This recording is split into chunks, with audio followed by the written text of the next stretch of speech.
Welcome to Explain, a series of health education programs published by the Patient Education Institute, the leading provider of interactive health education. This video includes general medical information and does not replace the medical advice of your doctor or healthcare provider. If you have questions pertaining to your medical condition, ask your doctor or healthcare provider. Meningococcal infections. Introduction.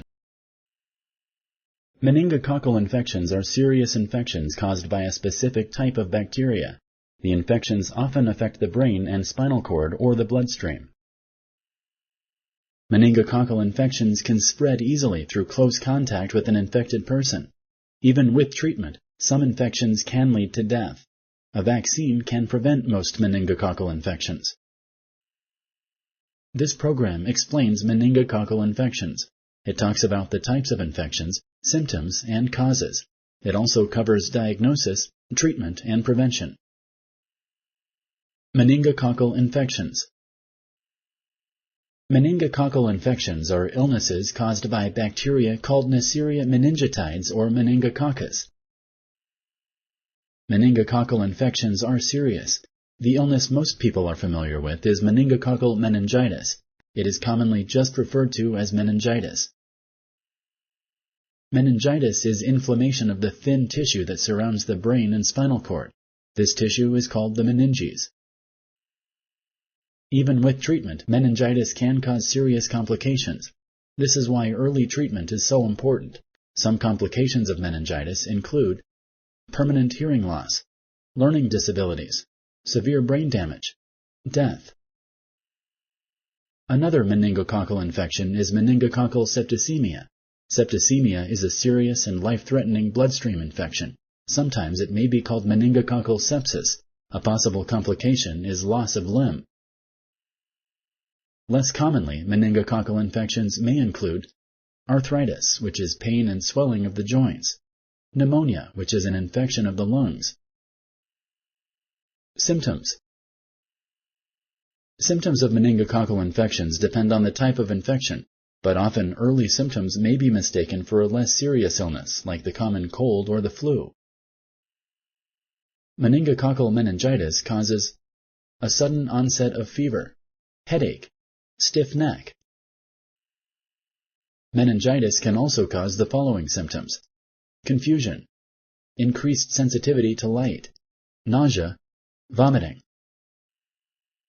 In infants, symptoms of meningitis include inactivity, irritability, vomiting or feeding poorly. Symptoms of meningitis often appear 3 to 7 days after exposure to the bacteria. They can also appear more quickly. Meningococcal septicemia may cause cold chills, cold hands and feet, diarrhea, extreme tiredness, rapid breathing, severe pain in the muscles, joints, chest, or abdomen, vomiting. In the later stages of meningococcal septicemia, a dark purple rash can appear on the body. Less commonly, meningococcus bacteria may cause arthritis or pneumonia. Symptoms of arthritis may include inability to control the joint, pain in the joints, swelling of the joints. Symptoms of pneumonia include cough, difficulty breathing, exhaustion, fever or chills, unusually fast breathing, wheezing. If you or your child has any of the above symptoms, contact a healthcare provider right away. Meningococcal infections are life-threatening. Death can happen in as little as a few hours. Sponsored by the Patient Education Institute. www.patient-education.com. Over 5,000 videos and interactive tutorials. Causes. Meningococcal infections are caused by meningococcus bacteria. Some people have this type of bacteria in the back of their nose and throat, but they have no symptoms of disease. But the bacteria can invade the body and cause illnesses. The bacteria can spread through mucus and saliva. This means that one person can give the infection to another person through kissing or sharing eating utensils. The bacteria do not spread through casual contact. It does not spread by breathing the air where an infected person has been. Meningococcal infections are most common in infants, adolescents, young adults. College students living in dormitories are also at an increased risk. Meningococcal infections can spread quickly when large groups of people gather together. Having certain medical conditions can raise a person's risk of meningococcal infections. For example, both children and adults who do not have spleens have a higher risk of getting these infections. Diagnosis. Early diagnosis and treatment is important. Meningococcal infections are serious. Some may lead to death even with treatment. Your healthcare provider will first ask about your symptoms and medical history. He or she will perform a physical exam. Certain tests will be done if your healthcare provider thinks you may have a meningococcal infection. These include blood tests and a lumbar puncture. Blood tests may be done to check for signs of infection. They may also be used to rule out other causes of your symptoms. A lumbar puncture is a procedure used to collect a sample of cerebrospinal fluid. This fluid surrounds the brain and spine, acting as a cushion and protecting them from injury. The procedure is done by inserting a needle into the back. The fluid is normally clear, but an infection can cause the fluid to be cloudy. Once a sample is collected, it is tested for meningococcus bacteria. Other tests may also be done to rule out other causes of your symptoms.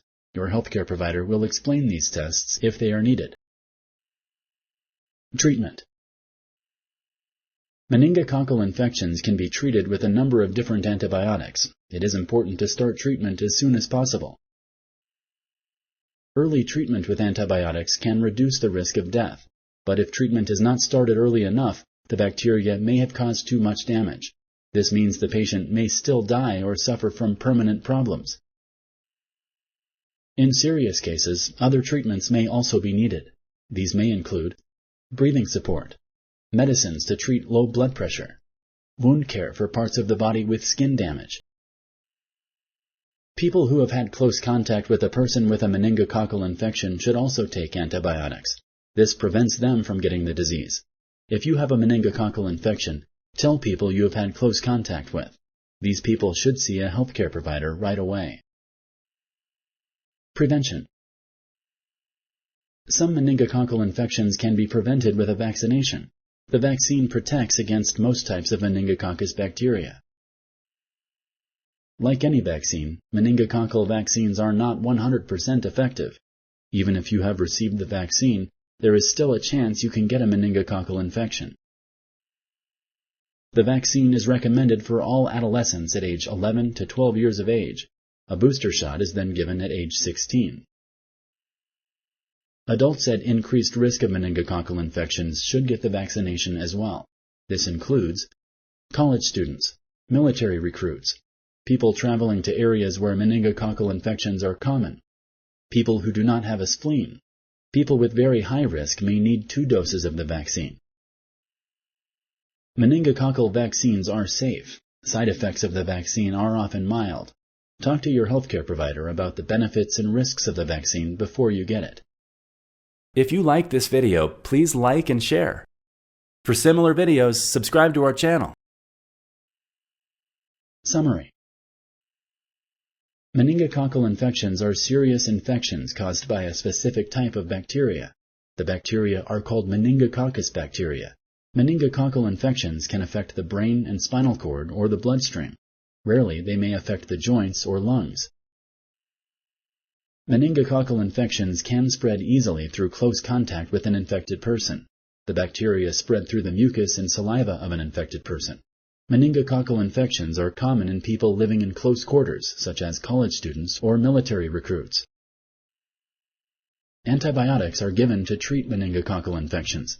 Since the infection spreads from person to person, family members may also need to be treated. Even with treatment, some infections can lead to death.